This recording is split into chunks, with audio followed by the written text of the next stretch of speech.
Bienvenue chers téléspectateurs, téléspectatrices de la télévision rwandaise, bienvenue à cette édition, la grande édition du journal télévisé en langue française dont voici les titres.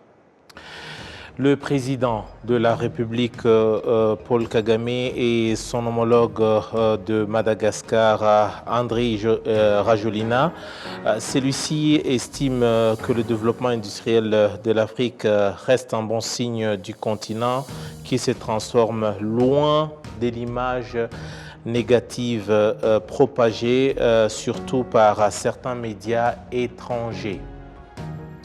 Et puis le président de la République, Paul Kagame, a rehaussé par sa présence à la cérémonie de la collation des grades du second cycle académique aux étudiants de l'Institut rwandais pour l'agriculture de conservation RICA. C'est dans le district de Bugesera à l'est du Rwanda.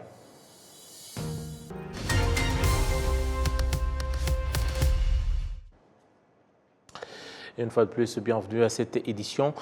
Je vous le disais en titre que le président de Madagascar, Andry Rajoelina, qui est en visite de travail au Rwanda, celui-ci estime que le développement industriel de l'Afrique reste un bon signe du continent qui se transforme loin de l'image négative propagée, notamment par certains médias étrangers. Le président malgache a fait cette indication ce mardi alors qu'il visitait l'usine de transformation des produits agroalimentaires dans la zone économique spéciale de Kigali. Il a loué les efforts de reconstruction du Rwanda à travers le développement industriel. Celui-ci déclare que ça reste un exemple que le Madagascar se veut d'imiter pour accélérer son développement socio-économique et surtout l'industrialisation de ce pays afin de garantir la sécurité alimentaire et de produire pour le marché. Nous avons construit NutriSud. C'est une usine de compléments alimentaires pour combattre la malnutrition à Madagascar et dont nous distribuons bien évidemment les sachets de nutrition pour les enfants qui tombent dans la malnutrition et dans la famine. Donc ça c'est une chose. Deuxièmement, nous sommes venus ici avec toute la délégation pour voir comment fonctionne et comment ça marche une zone économique spéciale. Donc je pense qu'en rentrant d'ici, on aura une idée claire et mettre en phase et mettre en œuvre aussi ce que nous voulons faire et dupliquer ce que la réussite du Rwanda à Madagascar. En tout cas, je tiens à vous remercier et effectivement c'est ce qu'il faut, créer, industrialiser le pays, créer de l'emploi et notre slogan c'est toujours il faut produire, transformer localement tout ce dont la population a besoin. Mais là, le Rwanda a dépassé, c'est pas tout simplement produire et transformer, mais le Rwanda exporte. Et c'est pas seulement pour ici au Rwanda, mais vous avez dit tout à l'heure, vous travaillez avec les autres pays dans la région. Donc vous avez parlé du Malawi, de la Tanzanie également. Donc ça dépasse au-delà de vos frontières. Donc moi je pense que c'est vraiment l'exemple à mettre en œuvre. Et nous avons un programme, nous avons un plan et nous avons vu les expériences, nous allons accueillir de votre expérience ici avec le leadership du président Paul Kagame. Et je suis convaincu que voilà, là c'est vraiment l'Afrique se transforme. Voilà, et c'est vraiment ce que nous sommes en train de constater ici, c'est la réalité de ce changement. Et comme je le disais hier dans mon discours, l'image de l'Afrique, c'est la pauvreté. L'Afrique, c'est un continent à problème. Mais là, vous avez démontré ici que l'Afrique, c'est une solution, doit être une solution. Et Madagascar va emboîter le pas également du Rwanda. En tout cas, merci et félicitations pour votre présentation. Voilà, toujours au sujet de la visite d'État du président malgache au Rwanda la nuit dernière, en recevant celui-ci à table lundi soir, le président de la République, Paul Kagame, a souligné que la coopération sud-sud est le pilier qui convient pour l'avenir du continent africain, comme il l'a dit dans ses propos. En Afrique, les pandémies, le changement climatique et des problèmes politiques fondés sur les frontières ont retardé le processus de notre marche en avant. Faire face aux défis, ce n'est pas un problème, mais le problème majeur, c'est vivre sans leur trouver de solution. Those challenges unaddressed. Et puis, toujours au même sujet, le président de Madagascar, qui était donc l'hôte du président de la République, a fait savoir que le développement que le Rwanda a réalisé est un signe éloquent que le développement que souhaitent les Africains reste bien possible. Pourtant, vous avez pu réussir à unifier, à rassembler le peuple et à développer votre pays, le Rwanda. Cela prouve, Monsieur le Président, que tout est possible. Le Rwanda, c'est comme, je dirais, c'est le cœur de l'Afrique. Un être humain sans cœur, c'est un être humain sans vie. Et c'est pour cette raison que je peux dire aujourd'hui que le Rwanda, c'est le cœur de l'Afrique, l'exemple de l'Afrique. Quand on parle de l'Afrique, c'est tout le temps, on a dans la tête comme synonyme de la pauvreté, d'un continent à problème.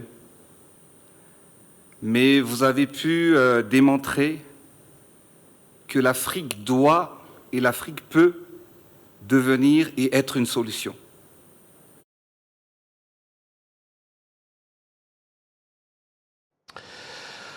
Voilà, et puis on passe toujours au sujet en rapport avec cette visite d'État du président malgache au Rwanda, où aujourd'hui le président de la République, Paul Kagame, a rehaussé à la cérémonie de collation de grade du second cycle académique aux étudiants de l'Institut rwandais pour l'agriculture de conservation, RICA, c'est dans le district de Bugesera. Le chef de l'État a partagé avec les lauréats 3 leçons qui, donc, a-t-il précisé, correspondent bien avec le processus de notre développement en tant que pays, mais également en tant que population.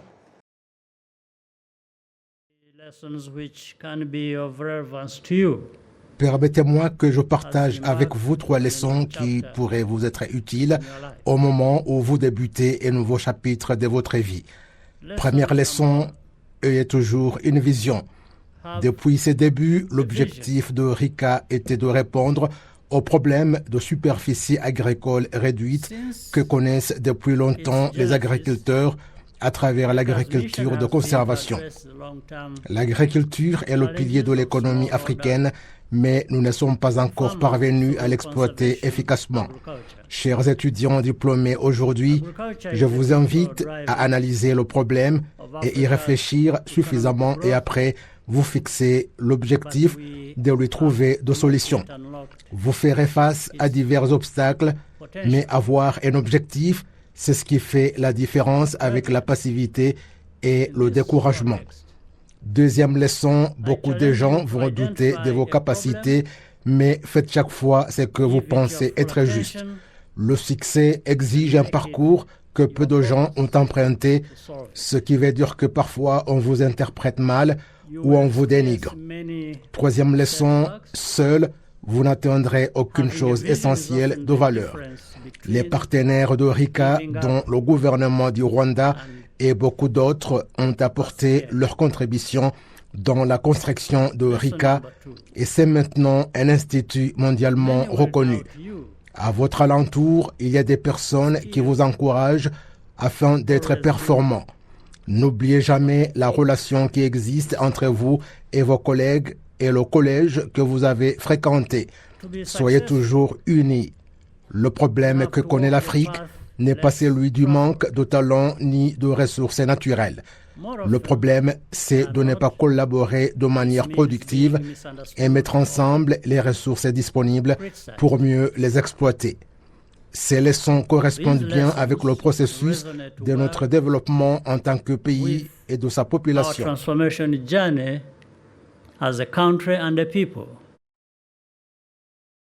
Voilà, passons à la justice à présent avec le procureur du mécanisme résiduel des tribunaux pénaux, Serge Brametz, qui indique que la décision de la Chambre d'appel du mécanisme de ne pas continuer à poursuivre en justice Félicien Kabuga est décevante.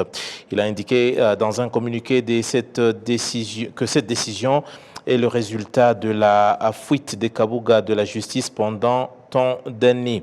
Ce sentiment de déception est également partagé par Maître Faustin Murangwa. Il est ancien avocat au tribunal pénal international pour le Rwanda. Celui-ci estime qu'une telle décision ne devrait pas être prise pour un crime aussi abominable que le génocide des Tutsis.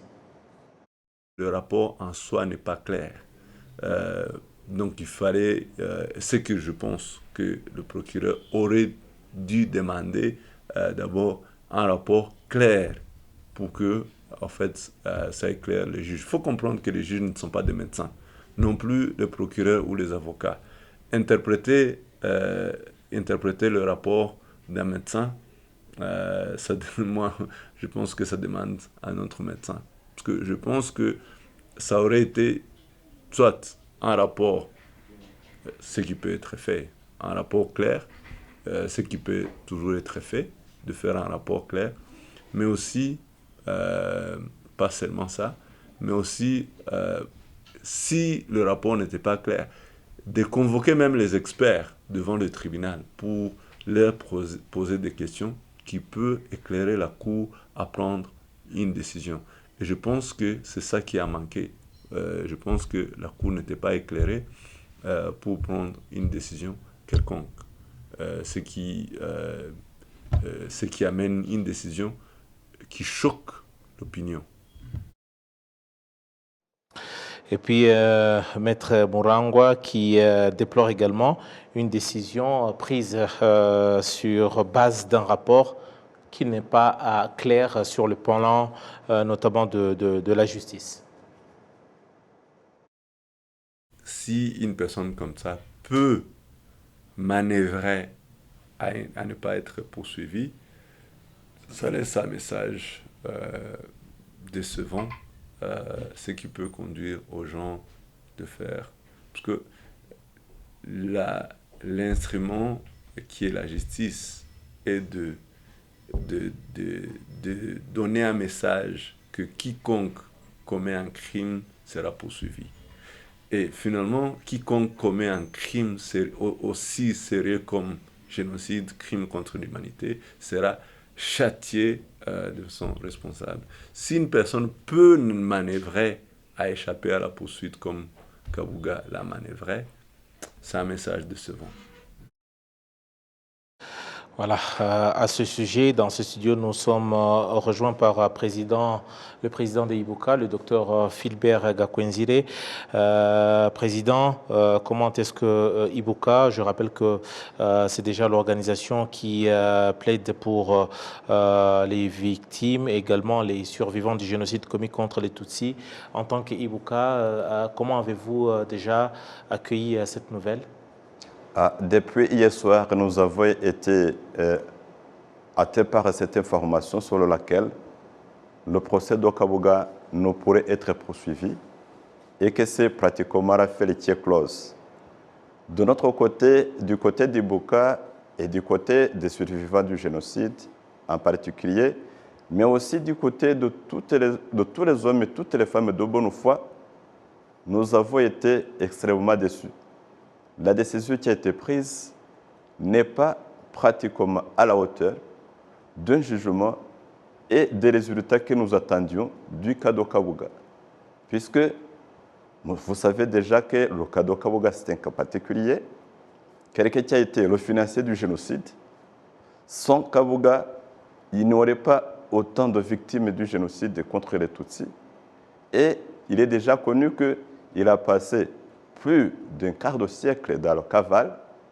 Et une fois qu'il a été attrapé et entraîné devant la justice, ce que nous voyons aujourd'hui n'est que pratiquement le déni de la justice. Alors, déni de la justice, on le comprend, mais en tant qu'Ibuka, est-ce que vous pensez que ceci peut avoir des répercussions sur déjà la mémoire du génocide commis contre les Tutsis?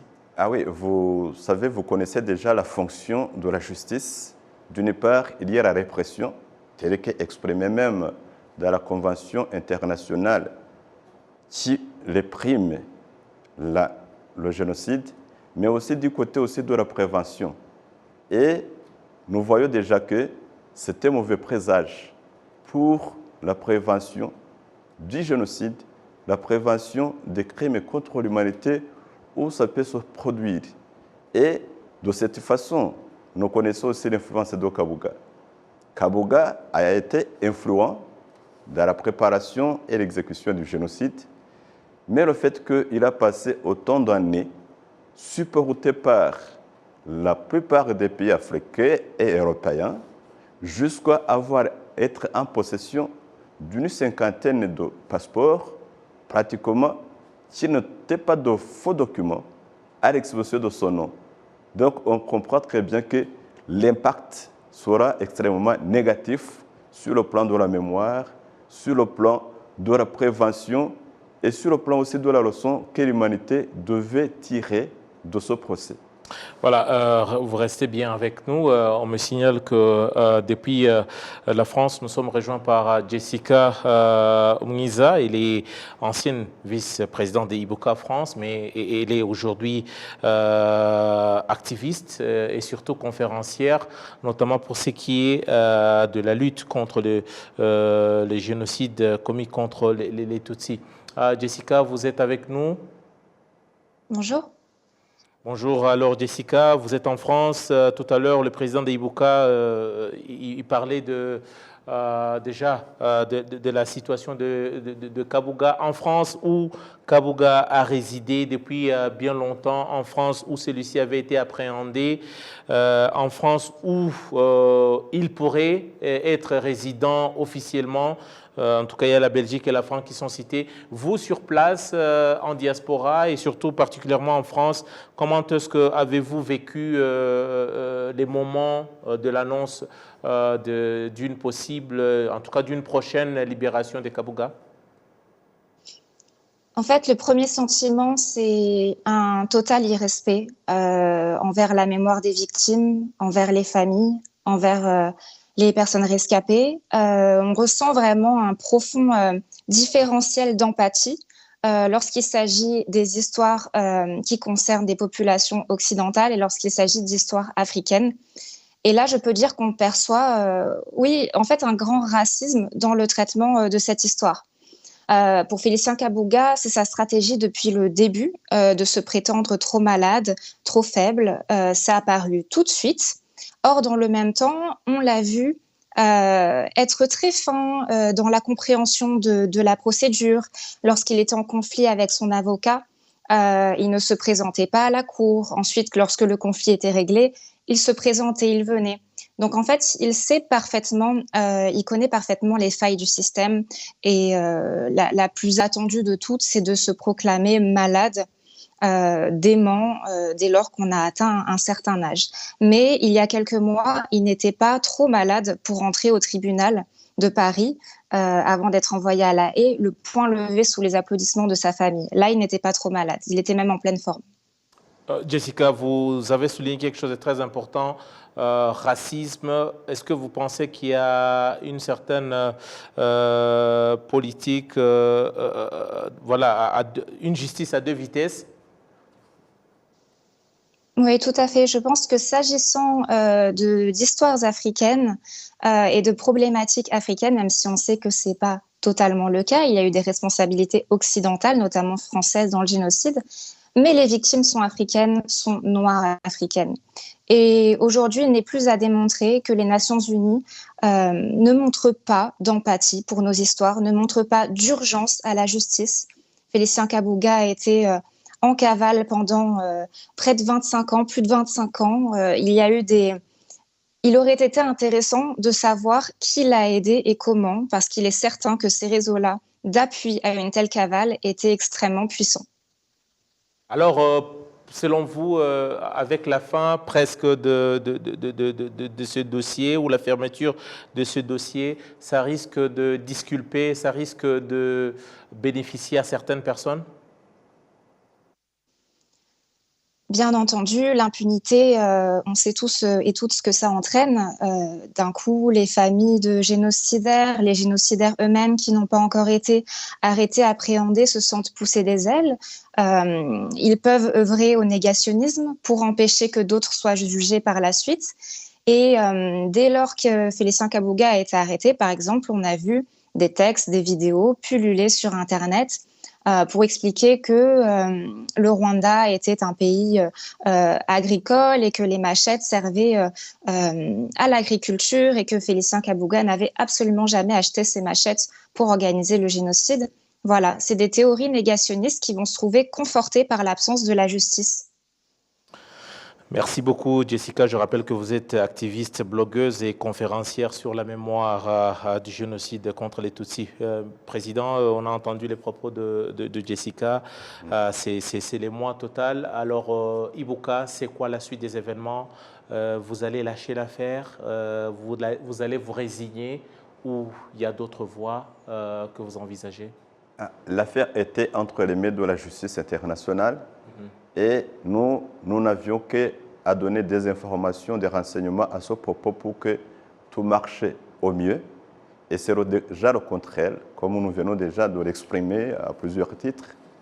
Et comme notre rôle était d'attendre plutôt le résultat de ce procès, ce que nous avons à faire, nous allons nous réunir, nous en avons discuté avec les collègues, avec nos conseillers juridiques ce matin, pour que nous puissions nous réunir et discuter pratiquement vraiment avec le sang-froid et exprimer notre désapprobation de ce qui s'est passé, même si nous savons qu'il n'y aurait pas vraiment la suite, puisque même le procureur s'est déjà désigné, il s'est retiré de l'affaire, mais nous ne pouvons pas rester comme ça.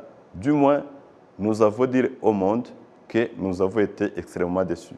Lorsque vous dites, nous allons dire au monde, vous évoquez la notion du tribunal de l'histoire? Le tribunal de l'histoire risque d'être saturé, parce que ça a été exprimé chaque fois. Mais du moins, puisque vous savez que lorsque une affaire judiciaire est close, d'une façon tout à fait favorable aux victimes ou pas, ça devient une jurisprudence. Mais comme nous connaissons déjà les failles qui ont été manifestées dans ce procès, du moins, nous allons le mettre par écrit pour montrer que ceci devrait être fait et que ça n'a pas été fait et que le tribunal, la Chambre, a été moins sensible au cas des victimes du génocide commis contre les Tutsis. Merci beaucoup, Président. Je rappelle que vous êtes Philbert Gakwenzire, président de Ibuka. Merci beaucoup pour votre disponibilité. Merci également. Voilà. On va poursuivre avec l'actualité en international, notamment en Centrafrique, où ce lundi, la Cour, l'autorité nationale des élections en Centrafrique a rendu public les résultats provisoires du référendum. C'était la victoire du oui qui a largement, qui l'a emporté largement avec 95,28%. Le oui donc l'a emporté lors de ce référendum constitutionnel On vous rappelle, c'est un référendum qui avait qui s'était déroulé le 30 juillet 2023 en Centrafrique. Par Skype, depuis Bangui, nous sommes rejoints par Christian Béti-Gezam. Christian, vous êtes là? Oui, je suis là, Eddy. Bonjour. Bonjour. Déjà, une question. Déjà, c'était quoi l'opportunité de ce référendum constitutionnel et aujourd'hui, comment est-ce que les résultats, on dit bien que ce sont des résultats provisoires, mais apparemment, beaucoup de choses ne vont pas changer. Ça doit être quoi les retombées de ces résultats sur déjà la suite du climat politico-social en Centrafrique? Tout d'abord, les enjeux de ce référendum, c'était que la République centrafricaine se dote d'une nouvelle constitution qui ne ressemble en aucun cas aux précédentes. C'était le peuple centrafricain en grande majorité. Vous avez les députés qui étaient suivis de plusieurs associations de la société civile et des organisations des femmes, des jeunes et tant d'autres, qui ont réclamé au président de la République de doter la RCA d'une nouvelle constitution, chose qu'il a faite ensuite.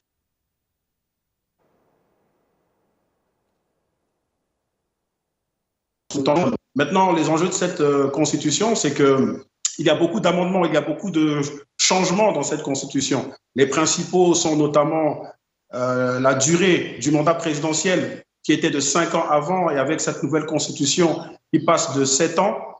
Et également la limitation des mandats qui existait dans les constitutions précédentes et qui, dans cette nouvelle constitution, n'existe plus. Donc, il n'y a plus de limitation de mandat. Le président de la République est élu pour 7 ans renouvelables.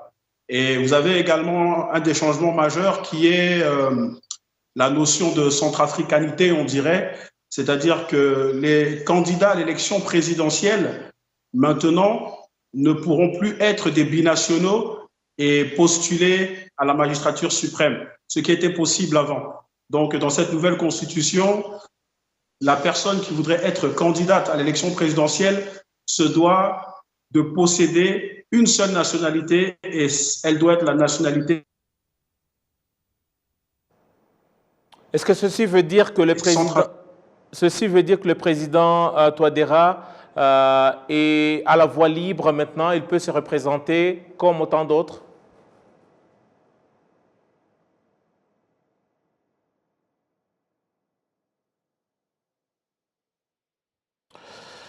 Je pense qu'il y a un petit souci technique, mais on aura tout de même compris, en tout cas, les enjeux de ce référendum constitutionnel. Je vous rappelle, dont les résultats provisoires annoncent 95,27% du oui. Donc, c'est-à-dire que c'est le oui qui l'a largement emporté. On aura d'autres occasions de revenir sur le climat politico-social en République centrafricaine. Voilà tout donc pour cette édition, chers fidèles de la télévision rwandaise. À la présentation, j'étais Eddy Sabiti. Merci à toutes les équipes au niveau de la régie. J'aurai tout le plaisir de vous retrouver très prochainement pour une nouvelle édition. Au revoir.